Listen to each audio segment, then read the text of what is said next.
Boa noite. Meu nome é Baba Orixá, pai Rubilar de Ogum. Possuo mais de 46 anos de vasilha.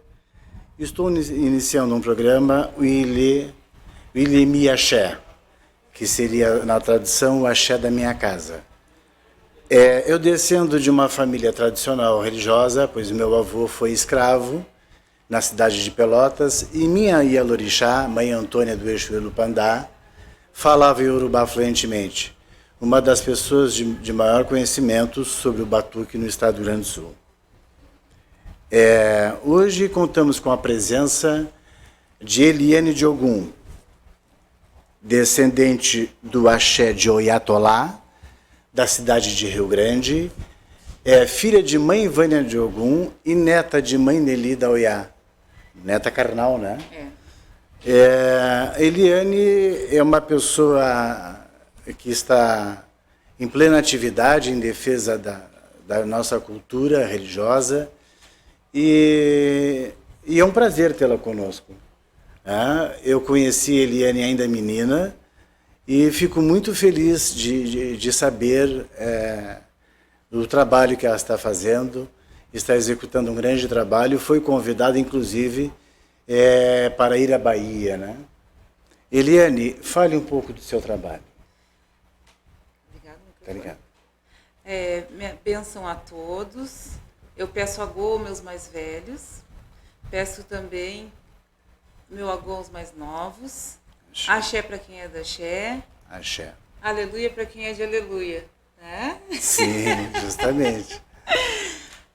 Eu estou muito feliz de hoje estar aqui, sendo filha de Ogum, abrindo, né, essa caminhada junto com o pai Rubilar, nosso grande companheiro também lá de Rio Grande, frequentou por muito tempo aquele axé, né, da mãe Nelly de Oiá, a casa da mãe Vânia de Ogum.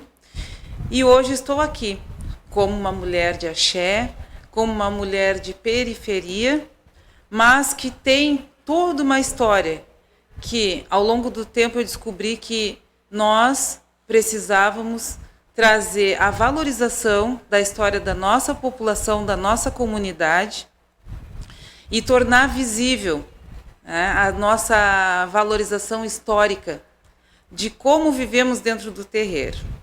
E isso tudo partiu através de um grande apoio que, até então, o próprio racismo estrutural e institucional não nos permitia entender qual era o nosso espaço de protagonismo.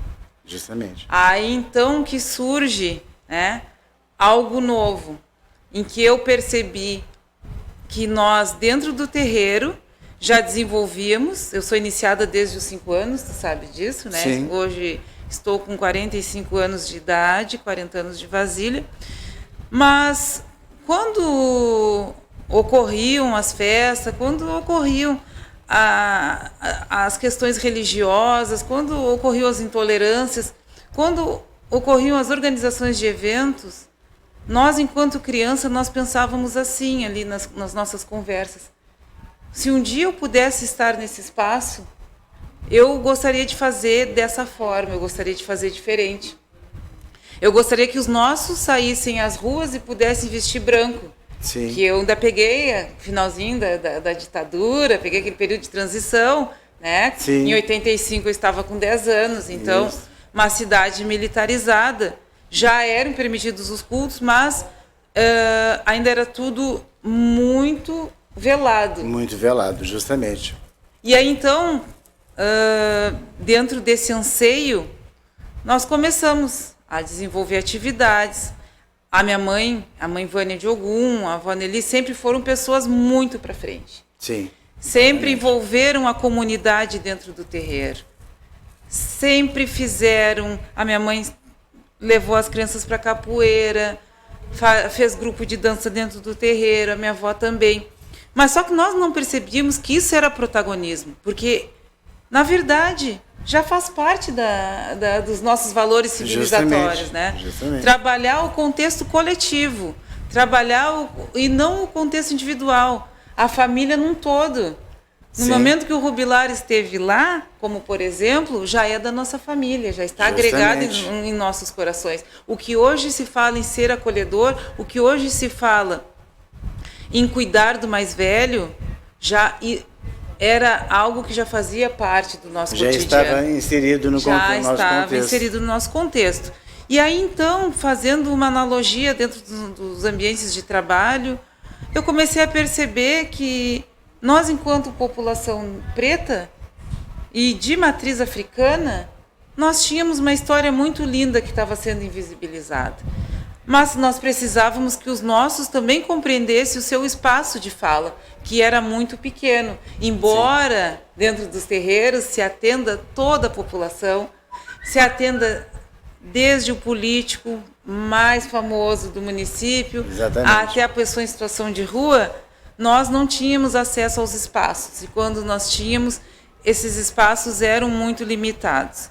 E aí, então, dentro das comunidades aos quais eu trabalhei como técnica de enfermagem, continuo ainda atuando na base, comecei a conversar com as elorixás, com o pessoal da comunidade, comecei a compreender quais eram as dificuldades que tinham dentro dos seus terreiros e tentava, de toda forma, fazer com que os profissionais entendessem a nossa forma de ser e de viver, né? Que se, por um lado, todo mundo participava quando havia algum tipo de evento dentro do terreiro, não conseguiam compreender a nossa forma de ser durante o dia a dia. Exatamente. E aí, então, comecei a desenvolver pequenos projetos dentro do posto, na comunidade, mas não tinha ainda algo que tivesse visibilidade, que se tivesse entendimento que não era apenas mais um amontoado de pessoas, mas que poderia ter uma progressão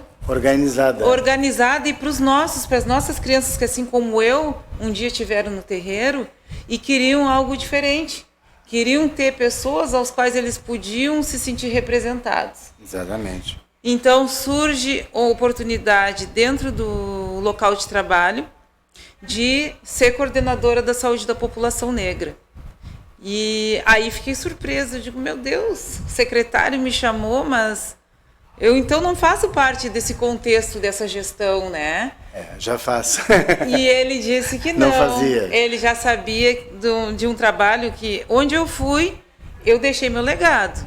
Eu estive na Vigilância em Saúde do Trabalhador, desenvolvi em 2014, entre outras coisas, um trabalho com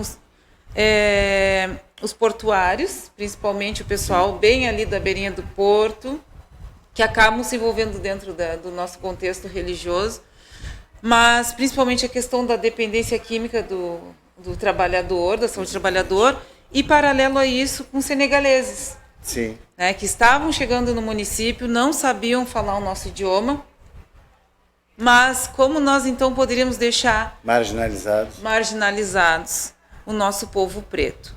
E então isso tinha chegado ao longo do tempo nos ouvidos do secretário. E eu fui, depois de praticamente 2 anos, convidada a trabalhar essas questões, que onde eu passava, eu ia sempre desenvolvendo algo. Quando Sim. também tive em outro setor da vigilância, eu conversei com a vigilância sanitária para nós pensarmos em ações que nós pudéssemos então levar para o terreiro, sempre cuidando do sagrado religioso. O que é nosso é nosso. Sim. Mas sugestões de como poderíamos então cuidar da nossa carne, que é um alimento tão sagrado, dos nossos alimentos, né? E foi super bem aceita essa ideia. Tanto que no primeiro ano em que assumi a coordenação, nós fizemos um trabalho no campo da Iemanjá, no barracão cedido pela Urumi, que se chamou Diálogo com os Povos Tradicionais de Matriz Africana. E sempre com a preocupação de envolver a todos, né? Teve participação da Arutema, participação do Conselho dos Povos de Terreiro e da comunidade. Aí, nesse sentido, levamos a vigilância para explicar que a canjica que eles poderiam usar na festa de Iemanjá tinha que ser cozida no mínimo 30 minutos, que, de forma geral, tanto os pais de santo quanto o pessoal que fica ali, que são apenas devotos, mas que eles tinham que ter o cuidado com o que descartavam. Sim. Né? Tinham que ter o cuidado com o sagrado religioso. E o respeito com a natureza. O respeito com a natureza. Entendendo que nós não queríamos educar, porque isso já faz parte da nossa história. Formação. Da nossa formação, mas apenas era um resgate. Então, acabei tomando uma forma muito maior do que o próprio contexto me trazia. Sim. Que aí, então, me envolvi no conselho, e lá, quando tiveram eleições, fui escolhida como presidenta, né? E a partir do conselho, fui sendo colaboradora de várias frentes. Mas eu percebia que existia uma necessidade de se implementar políticas públicas. Sim. Né? As políticas públicas, elas já existiam desde 2003, desde 2013, mas nós precisávamos avançar. Sim. E aí eu comecei a pensar... Precisamos de representação. Por que, se existe a Lei 10.639, né, que trata da educação nas escolas, voltada à comunidade negra, porque se existe a Política Nacional de Saúde da População Negra... Por que não é implantada? Porque existe a Cartilha dos Povos Tradicionais, existe o Estatuto da Igualdade Racial, existem também CIBs, existem leis municipais que deveriam nos amparar. Por que nós não conseguimos avançar? Falta de representação. Exatamente. E falta de se chegar nos espaços e poder ter acesso real a esses espaços. Às vezes, o que se acontecia é que eram sempre as figurinhas marcadas, né? É justamente por isso que eu digo. O povo de Axé, ele precisa se unir e eleger representantes, né? No Poder Legislativo, no Executivo, que possam defender os nossos direitos de culto, enfim, todos os direitos sociais que o povo de terreiro tem, mas não tem acesso por falta de representatividade. Isso é uma das coisas que me preocupa muito. Por exemplo, tu está fazendo esse trabalho lá em Rio Grande, aqui em Pelotas já temos também uma candidata, uma pré-candidata, deputada estadual, que também é Ialorixá. Nós estamos começando a organizar a casa, né, para podermos avançar no campo político. Porque, caso contrário, nós estaremos fadados ao fracasso. Porque existe uma oposição contra as religiões de matrizes africanas, e são pessoas preparadas, a gente tem que admitir isso. Sim. Pessoas que estudam, que têm uma boa oratória. Então, é de extrema relevância nós identificarmos pessoas qualificadas, como eu te considero, né? Você está demonstrando isso durante a sua trajetória, e lutarmos para eleger essas pessoas em defesa da nossa cultura. E mais importante ainda, assim, que eu percebi nessa caminhada, ainda que eu me sinto ainda em fase gestacional, né? Sim. Eu ainda sou eu não nasci ainda totalmente para essa vida, mas termos uma bancada. Sim, evidente. Porque senão, com certeza, nossos irmãos chegam e não conseguem acesso. Vão apresentar lá as leis ou defender algumas questões que são especificamente nossas, mas se não tiver uma bancada... Não tem como. Não tem como, porque, né? Então assim, nós temos que ter muito cuidado com toda a nossa representação que nós colocarmos nos nossos espaços de fala. E pessoas com condições de subir numa tribuna e defender nossos interesses. Não basta simplesmente ser de axé. Tem que ser pessoas qualificadas para isso. Né? E nós temos dentro da nossa religião, hoje, pessoas qualificadas, preparadas para exercer essa função. Agora, a questão da bancada, se não houver bancada, também não resolve. porque nas votações quem vence é a maioria, né? Para isso você tem que estabelecer uma bancada. Existe no Congresso Nacional, por exemplo, tem a bancada da bala, chamada bancada da bala, tem a bancada dos evangélicos, quer dizer, só não tem a dos batuqueiros. Né? Dos batuqueiros, quando eu falo batuqueiros, eu falo dos adeptos das religiões afrodescendentes. Né? Sim. Nós não temos representatividade, e isso é uma preocupação, assim, que para nós que temos uma certa visão e um certo envolvimento com a política, a gente percebe isso e cabe a nós começarmos a passar essa mensagem para que as pessoas comecem a identificar, né, pessoas qualificadas e apoiem.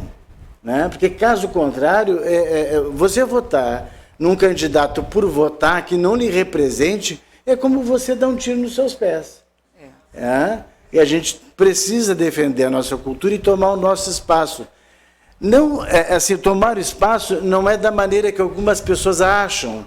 Né? Não é, por exemplo, você invadir uma igreja católica onde o padre está praticando o seu culto, rezando a sua missa, que é um direito reservado a ele, e você querer chegar, porque eu sou de axé, vim bater cabeça, porque eu não sei o que, para a sua missa. Não, isso é uma falta de respeito. Isso nem faz parte da nossa tradição. Não faz parte da nossa tradição. Nós somos acolhedores por natureza. Justamente. Isso é a nossa ancestralidade. Nós temos que respeitar para ser respeitados. Né? Nós temos que nos postar de igual para igual. Não como se fôssemos os coitadinhos. Não. Os afrodescendentes têm cérebro da mesma maneira que aqueles que não são afrodescendentes têm, quer dizer, é uma questão de preparo intelectual. Aliás, a cultura africana é muito rica, a maioria das pessoas não tem ideia, né? Por isso a razão deste programa, porque eu tenho muita coisa para falar sobre a cultura, sobre a ritualística que veio da África, que as pessoas desconhecem, e assim, e pretendo trazê-la mais uma vez e trazer outras pessoas que tenham capacidade de contribuir para esse processo de evolução, né, da nossa cultura, ou evolução e preservação da cultura afro-gaúcha. Porque, assim, da minha parte, eu tenho uma grande preocupação. O que é que acontece hoje? Você vê algumas casas que está virando um bandomblé. Né? Não é umbanda, não é candomblé, não é batuque, a gente não sabe realmente o que é. Né? Isto acontece por falta de conhecimento, por falta de orientação, pessoas que vêm de casas não tradicionais, como nós viemos, né? E isso nos assusta, né? Porque a nossa religião vai perdendo a identidade, a nossa cultura vai se perdendo aos poucos. Sim, com certeza. Mas, Eliane, siga falando do seu trabalho. Eu achei muito precisa essa questão dessa transição em que nós estamos vivendo, né? Sim. Entendo que dentro da importância do terreiro como espaço de resistência, nós não podemos de forma alguma exaltar os nossos ancestrais, mas em atitudes diárias nós nos contradizermos. Sim. Nós temos que manter um padrão de coerência e respeito. E acredito que esse seja um dos motivos pelos quais eu tenha me tornado uma representação tão forte no meu meio e dentro da minha comunidade. Porque essas questões de coerência e de se manter a valorização do que é nosso, manter os nossos protagonistas, conhecer a nossa história, mas compreender que houve um processo em que os nossos, por algum tempo, se calaram. Justamente. E talvez nesse processo ainda é possível que nós consigamos resgatar as pessoas que não se sentem à vontade para participar desses espaços. Sim. Trazer o acesso à informação. Sim. Né? Esse acesso sem cobranças, porque eu percebo que muitas vezes os nossos se sentem envergonhados de dizer que não sabem. Eu não sei tudo. Ninguém sabe tudo. O que sei é que nada sei. Né? Sim, sim. Nós estamos em processo de evolução e o primeiro grande passo, né? A primeira grande sacada é essa. participar das ações, participar das atividades. É muito legal quando nós contribuir, somar. Exatamente, quando nós trazemos pessoas da comunidade que dizem assim, eu não sabia que isso, né? Depois chamam, eu não sabia, mas eu quero ir de novo, né? Então nós conseguimos, dentro desses espaços aos quais eu participo, trazer desde crianças, que são importantes, elas com certeza precisam estar fortalecidas para o nosso futuro. Sim. Né? E com uma visão de representatividade muito maior do que a que nós tivemos. Sim. Entendendo, compreendendo os seus espaços de protagonista da nossa história. Felizes como são, felizes com a aparência que têm, felizes com a história que vivem, sem vergonha de ser pessoas de axé. Né? Sim. Então, assim, o nosso intuito, a nossa diretriz, independente das frentes que eu sigo, é o protagonismo social, é o acesso à informação. É algo que eu participo e vejo que se faz necessário dentro das políticas públicas. As políticas públicas, elas não existem, e quando eu falo política pública, não é política partidária, mas são as leis que os nossos ainda cobram como se elas não existissem, mas é porque eles não têm acesso a essa informação. E esse acesso à informação, ele foi negado justamente para que nós não nos sentíssemos detentores desse conhecimento, desse poder. Então, esses movimentos sociais aos quais eu participo, nós trazemos questões de valorização pedagógica da história e da cultura afro, quando é voltado para crianças e adolescentes. Trabalhamos também a cultura do samba, sim, yoga. Trabalhamos também com ações dentro das escolas. Tá? Te trago um exemplo de como funciona, porque aí o pessoal diz, tá, mas como é que é? Não é só em novembro, é no mês na verdade, é todo o mês de novembro, porque é muito extenso, mas também nós trabalhamos em abril, março, seja quando se fizer necessário.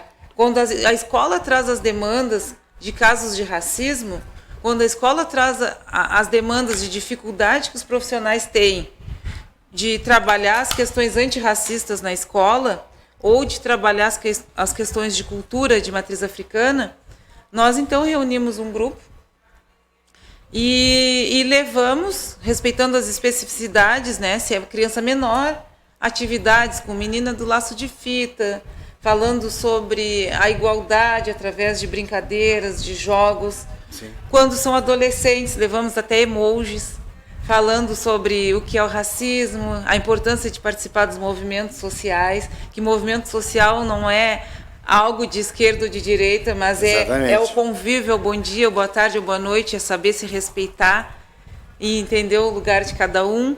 Com as pessoas mais velhas, né, que participaram ainda desse processo tão doloroso de ditadura, de embranquecimento, e ainda desconstruir isso para eles é tão difícil, né?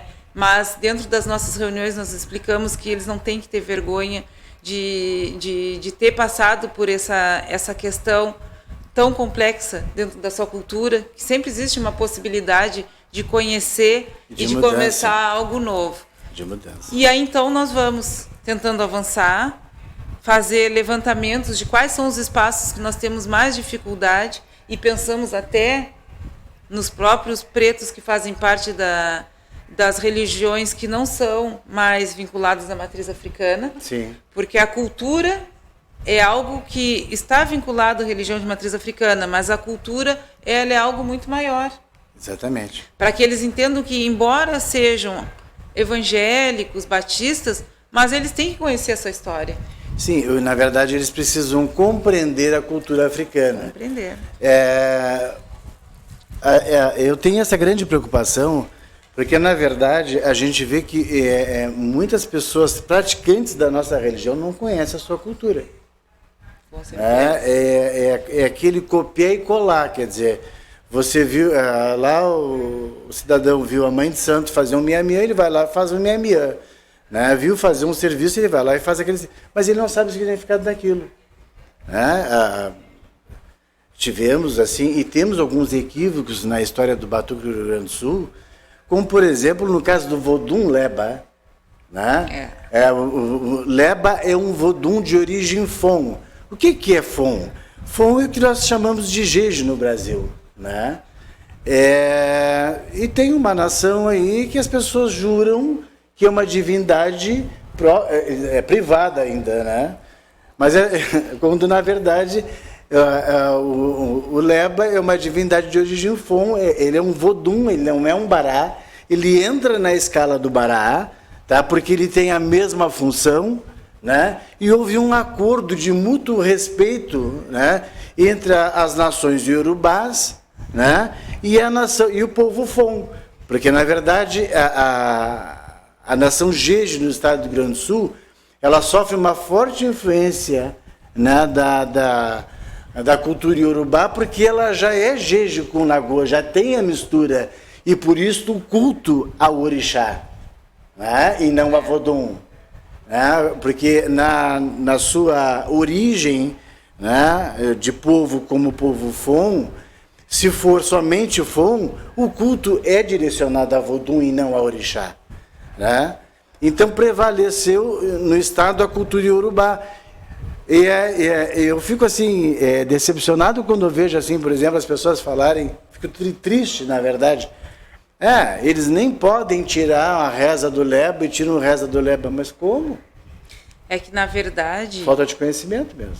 E nós então entendemos, né, que se faz justamente um grupo que está naquele período de transição.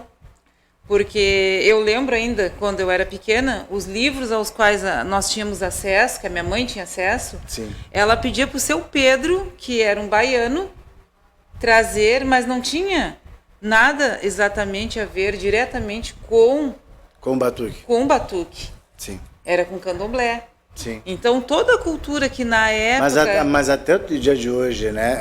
A cultura que está escrita é relacionada ao candomblé. Muito pouco se tem do batuque. Eu até estou preparando, eu estou começando a escrever sobre a história do Batuque do Rio Grande do Sul e vou trazer algumas coisas assim no sentido de vai levar um tempo. Evidente que, por exemplo, eu comecei a escrever alguma coisa sobre Exu, né? O Exu africano. Falar sobre Exu é uma coisa muito complexa, porque ele abrange muita coisa, sim, na cultura africana, né? E por outro lado, ele é muito demonizado, né? Sim, mas é que tá, a intenção é justamente mostrar o outro lado, né? Desmistificar, porque Exu não tem nada a ver com o diabo, né? Muito pelo contrário. Ele é o orixá da comunicação entre o Aie e o Orum, né? E nada se faz sem Exu, né? Certamente, agora nós estamos falando sobre a cultura religiosa, sobre o trabalho que tu faz, nós fomos impulsionados por Exu para chegar até aqui. Com certeza. Né? E certamente, como Ogum é um amigo inseparável do Exu, está junto, né? Nosso pai está junto. Então, o Exu é o princípio de tudo, né? E junto com ele vem Ogum inseparável, são inseparáveis, né? São aqueles que lutam pela sobrevivência, que estudam, que ensinam o homem, né, desde a sua origem a arar a terra, né? Foi o Ogum que desenvolveu as ferramentas, né? É o orixá da tecnologia. Né, que ensina o homem a lutar pela sobrevivência. Quando falamos que o Ogum é o orixá das demandas, nós temos que ver que a primeira demanda do ser humano é a sobrevivência. Sim. Né? E daí vem a construção das ferramentas, das primeiras ferramentas que o homem passou a utilizar, né, mediante a sua existência, né? Sim. Bem, vamos chamar os comerciais e voltamos já.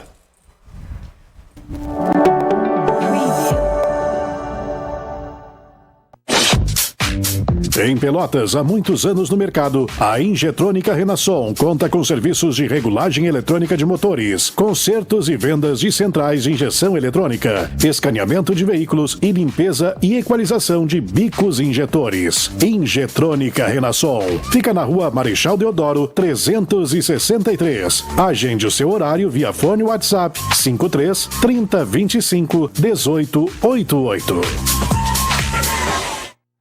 Se você é criativo, monte o seu projeto e venha fazer parte da TVC. Aqui temos programação variada 12 horas por dia. Programa da melhor idade, musical, debates, entrevistas, infantil e muitos outros. TVC, há mais de 20 anos no ar. Ligue e informe-se. 53 98107 1621 e venha fazer parte da nossa TVC.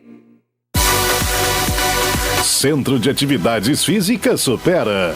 Aulas de pilates, musculação, treinamento físico-funcional, fisioterapia e atendimento nutricional. Você nunca treina sozinho. Agende sua aula experimental gratuita. 98454-1414. Fale com a equipe Supera. Memorial Pet São Francisco. Com despedida, cremação e enterro. No dia em que o seu pet partir, troque a dor pelas lembranças. Por isso, neste momento, preste a última homenagem a quem só te deu amor. Planos preventivos em até 24 vezes. Memorial Pet São Francisco. Seu melhor amigo na despedida do seu pet. Atendendo toda a Zona Sul. Rua General Teles 963 em Pelotas. WhatsApp 984450095.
Venha deliciar-se com o Churrasquinho da 15. Cardápio variado, ambiente climatizado. Para você se reunir com os amigos e bater aquele papo. Tradição de gaúcho é comer no Churrasquinho da 15. Aberto diariamente, das 18 à meia-noite. Rua 15 de Novembro, 853. Tem jeito melhor de começar a semana? Pizzaria Open, com pizzas, fritas, calzones, torre de chocolate, buffet e ainda aquela bebidinha, refri, água, suco e muito mais. Tudo incluído no rodízio. São mais de 60 sabores de pizza e ainda contamos com espaço kids. Muito mais que pizza. É Pizzaria Open, na Bento, 3951.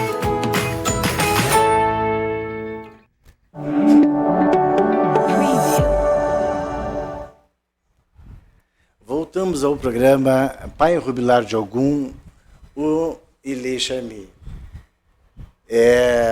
Com a presença da Eliane de Ogum, falando sobre o seu trabalho, magnífico trabalho que ela faz na cidade de Rourange em defesa da cultura afrodescendente. Eliane.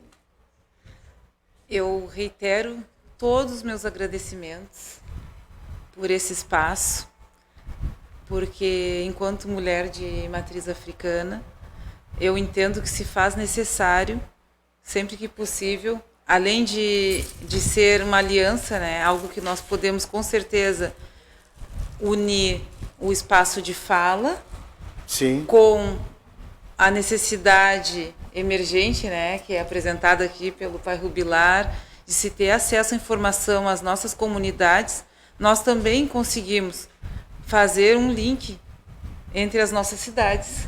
Justamente. Vamos quebrar os estigmas, isso é bem coisa de filho de algum. Bem filho de coisa de filho de algum. Se fala que Pelotas de um lado e Rio Grande do outro. E hoje, então, eu trago algumas informações da forma ao qual nós trabalhamos. E quando eu digo nós, eu falo na nossa comunidade. Eu peço licença ao Pai Rubilar para falar um pouquinho de outra parte do nosso histórico. E então, como eu tinha comentado, eu assumo a coordenação da saúde da população negra e começo a participar das ações afirmativas dentro de vários setores, dentro da própria universidade, junto com as secretarias, junto com a comunidade, junto com algumas instituições específicas, e surge então a proposta de ser presidenta do conselho. Aí dentro do conselho, não fiz nenhuma promessa. A única coisa que eu disse é que o conselho não seria extinto, que ele estava então bem próximo da extinção, porque estava surgindo então a Coordenadoria da Igualdade Racial e se pensava em fazer um Conselho da Igualdade Racial no município.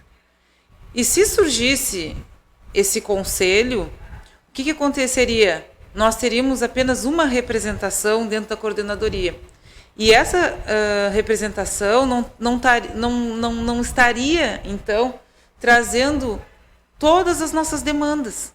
Sim. Porque a cultura afro, ela tem uma necessidade, a nossa comunidade, ela tem uma necessidade ainda de acesso à informação, de acesso ao aprimoramento dos serviços muito grande. E aí, então, dentro do Conselho, nós temos grupos de trabalho da educação, grupos de trabalho da saúde, dos povos de matriz africana.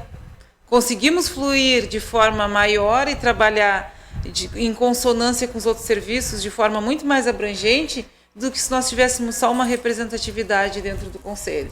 Sim. Então, a passos largos e com muita dificuldade, me mantenho como presidente. E aí, então, dentro desse trabalho desenvolvido, como ele foi bem transversal, como ele envolveu várias instituições, como ele envolveu a própria universidade, várias secretarias, vários serviços, nós acabamos fortalecendo os projetos que já existiam. Sim. Né, como forma até de visibilizar os nossos. Porque se fala tanto, vamos visibilizar, mas o que eu percebia também era isso. Nessa implementação das políticas públicas, existiam vários projetos ótimos, mas aí chegávamos com outro projeto e deixávamos de lado aquele. E nós tínhamos um intuito diferente. Não, vamos fazer a filosofia Ubuntu. Eu sou porque nós somos. Sim. Se nós avançarmos, vai ser uma vitória nossa. Vamos apoiar a todos, independente do segmento, e vamos fortalecer a ação afirmativa, o projeto, a atividade que for desenvolvida. Perfeito. E aí, então, dentro dessas ações, nós avançamos, começamos a participar da UNegro. Anterior ao Negro, então, participamos, como eu comentei, da festividade de Iemanjá, do Conselho dos Povos de Terreiro. Começamos a participar de grupos como a Arutema, que na época nos convidou, e fomos desenvolvendo todas as atividades que foram surgindo, fortalecendo, então, a nossa cultura dentro do nosso município. Tá?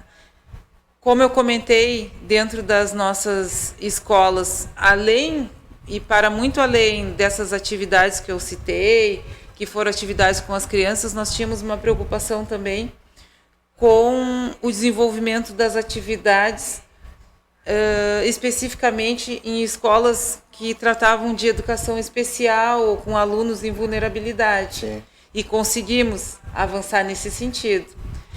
trouxemos dentro do nosso grupo quais eram as necessidades e percebemos que era conhecer os nossos protagonistas rio-grandinos. Aí então falamos sobre Marcílio Dias, que é um marinheiro nosso, né? Sim, ele é rio-grandino, sim. sobre a história dele. E falamos também sobre Carlos Santos, Sim. que é um político do nosso município, que fez a primeira escola para trabalhadores à noite, e que ele também era reconhecido em nível estadual e até em nível nacional, mas que muitas pessoas que moravam no próprio bairro Carlos Santos não sabiam da origem dessa história.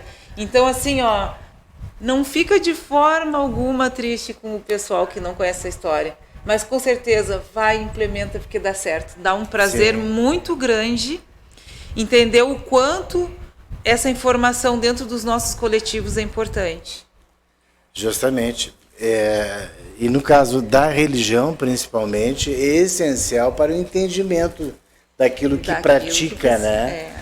É muito complicado. A gente vê as pessoas fazendo coisas hoje que não tem o mínimo sentido por falta de entendimento. Né? Hoje existe uma questão também do barato do mercado, né, que é uma coisa muito discutível. As pessoas acreditam que o assentamento do mercado em Porto Alegre, algumas pessoas, né, que foi o assentamento do Baralodé. Bom, em primeiro lugar, quem fez esse assentamento foi o Príncipe Custódio. Ele era de origem Fon, né, e o Exu, né, que nós chamamos de Baralodé, ele é de origem iorubá, já começa por aí. Então, pouco provável que tenha sido o Exu Odê, é quase que impossível. Mas, na verdade, ninguém pode afirmar o que ele fez, o que ele sentou. Eu não posso dizer porque eu não estava lá. Ele poderia ter sento, por exemplo, o Exu Alodjá, que é o dono do mercado, né? Na cultura iorubá, mas eu não posso afirmar que foi, porque Exus existem muitos, né? Como eu já havia dito, a cultura de Exu é muito forte, é muito grande, desde o primeiro Exu, né, que alguns chamam de Yangui, na minha nação nós chamamos de Tianguim, né, que ele é originário da larva do encontro com a larva vulcânica e a água, né? A sua pedra de culto é a laterita, né, vermelha, que é uma pedra que é originada do vulcão mesmo, né, do encontro. Ela se funde no encontro da água com a larva vulcânica. Essa é a pedra deste Exu. É o primeiro Exu, né? Eu nem ia falar sobre isso hoje, mas é o primeiro Exu, depois veio os outros. Ele é o mais velho dos Exus, né? Então, é difícil tu dizer assim, qual foi o Exu que foi centro no mercado. Quase que impossível. Não é só 2, 3, não é só uma meia dúzia. Existem muitas passagens e muitas facetas de Exu. Sim. O Exu, ele é um orixá, assim, todos são relevantes, né? Mas ele trabalha com todos, né? Mas isso é um assunto que eu vou deixar para outro dia, porque senão eu vou acabar falando demais de Exu, né? Porque como se deu a representação de todos os erumalés, com relação ao Exu, mas isso é uma coisa que a gente fala, é boca, né? A boca de Exu. Mas isso a gente vai falar mais adiante. Mas se intuiu é porque era necessário. Justamente. São nossos ancestrais pedindo que a verdade... um pouquinho de esclarecimento, né? Que a informação ela venha e que então ela seja também amplamente debatida, né? Isso tem um ITAM, assim, que eu vou trazer numa outra oportunidade, né? Que eu vou dissertar bem, aprofundar o assunto e vou falar sobre esse ITAM e sobre essa questão da boca, né? Por que o Exu se tornou mensageiros de todos os erumalés, entendeu? Mas vamos adiante, senão eu vou acabar falando demais. Não, tá. Como a minha mãe dizia, né? Na casa da minha mãe de santo, nós sentávamos no chão, né? E ela se sentava numa cadeira de balanço. Ela já, aos seus 87 anos de idade, ela abriu casa de religião com 16 anos, né? Ela já com seus 77 anos de idade já sentava na cadeira de balanço e começava a nos ensinar a religião. E nós sentávamos no chão, né? Eu ainda era jovem naquela época, eu tinha em torno de 20 e poucos anos, 23, 24 anos, né? Estou falando isso naquela época. Já tinha filhos de 50 e poucos anos, 60 anos de casa aberta, né? Eu tinha meus irmãos, né? E ela dizia uma coisa que é muito interessante. Quem não senta no chão para aprender, jamais poderá sentar na cadeira para falar. Sim. Assim, eu recebi grandes lições dela, que são coisas que... é um provérbio. É um provérbio, né? que eu vou levar para a eternidade, né? Aonde eu for, eu vou me lembrar disso. E chegava um momento, assim, porque ela ensinava, ela estava sempre ensinando, e ela dizia: meu filho, não tem problema com ensinar, porque vocês vão viver comigo a vida inteira e vocês não vão saber o que eu sei. E é uma verdade, né? A mãe Nelly também dizia isso. A mãe Nelly dizia que ela dizia: eu não tenho problema com ensinar. E não tinha mesmo. E não tinha mesmo. Porque também ela era uma pessoa de grande conhecimento religioso. Eu sou testemunha disso, né? Posso falar, apesar de não ser filho, mas ser considerado por ela como um filho, como um parente, né, próximo, né? E sempre fui recebido na casa dela, tanto por ela como por todos, né? Toda a família Gege como um irmão de fato, e eu também os considero como irmão. É como se existisse entre nós um pacto, né?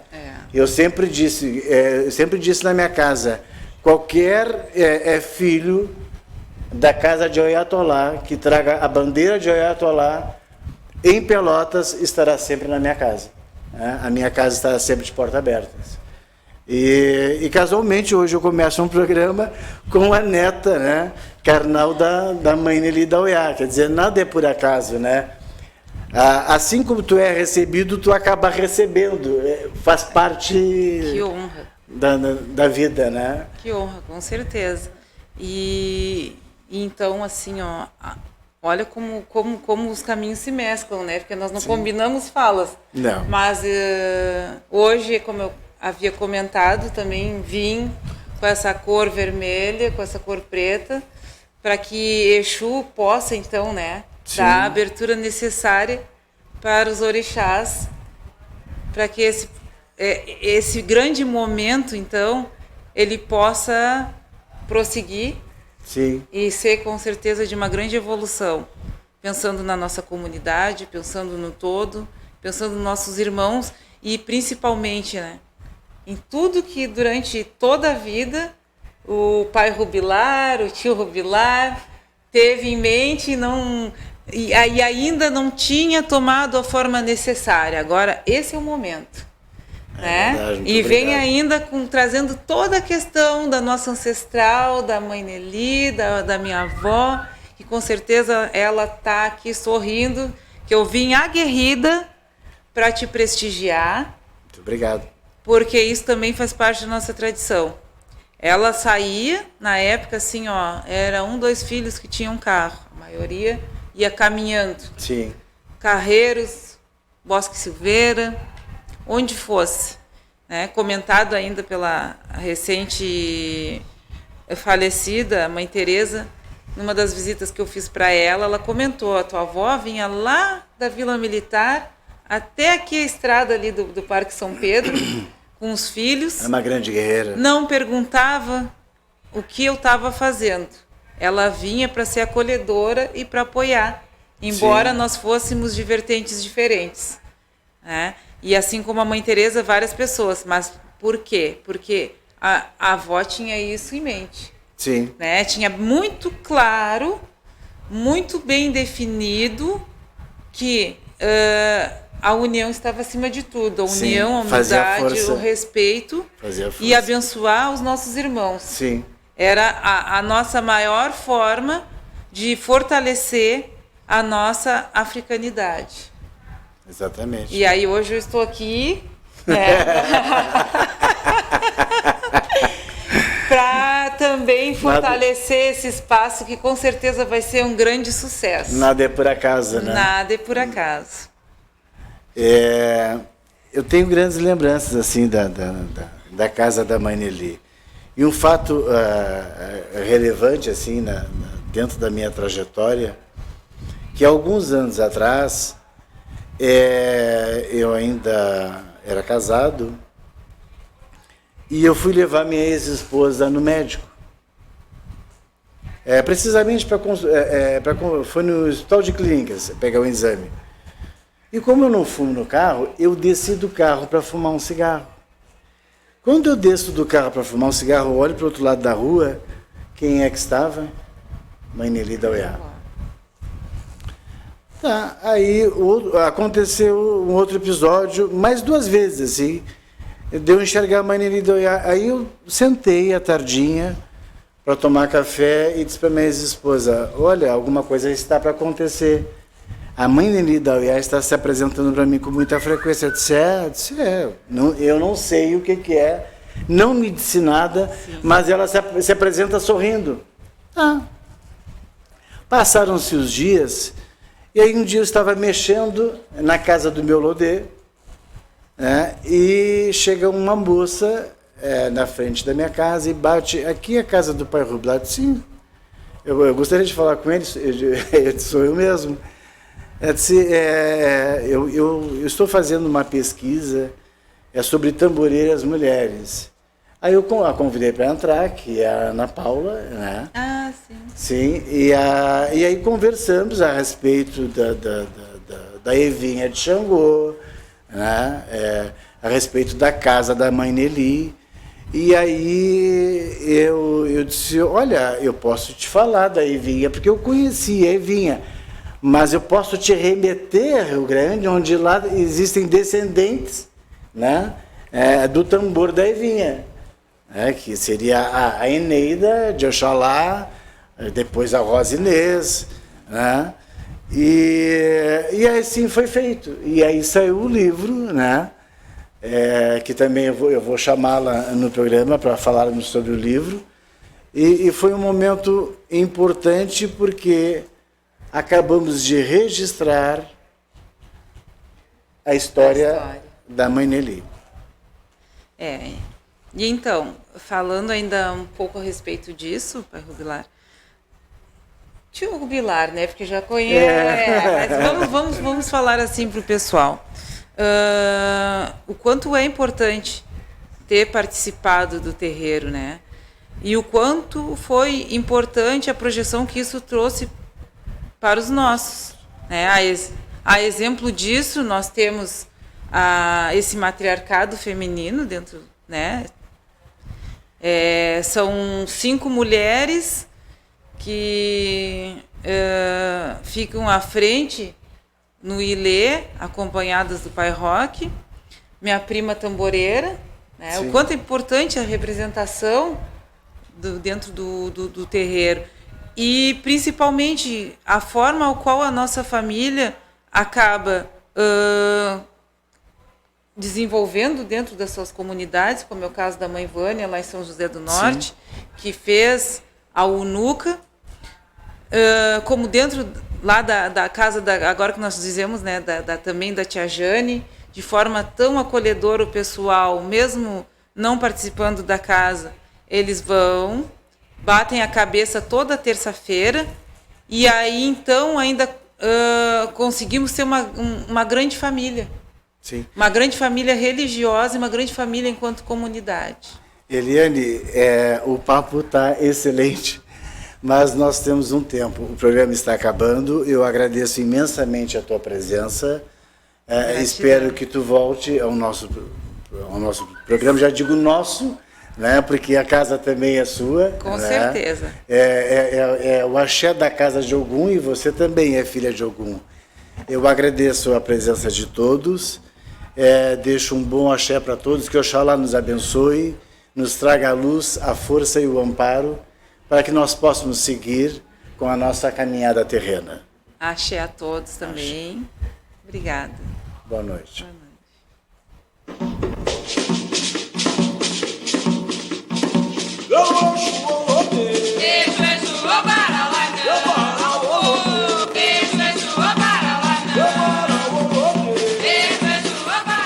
Eu canto na bar, está na boa, eu sou gordo e ela é boa.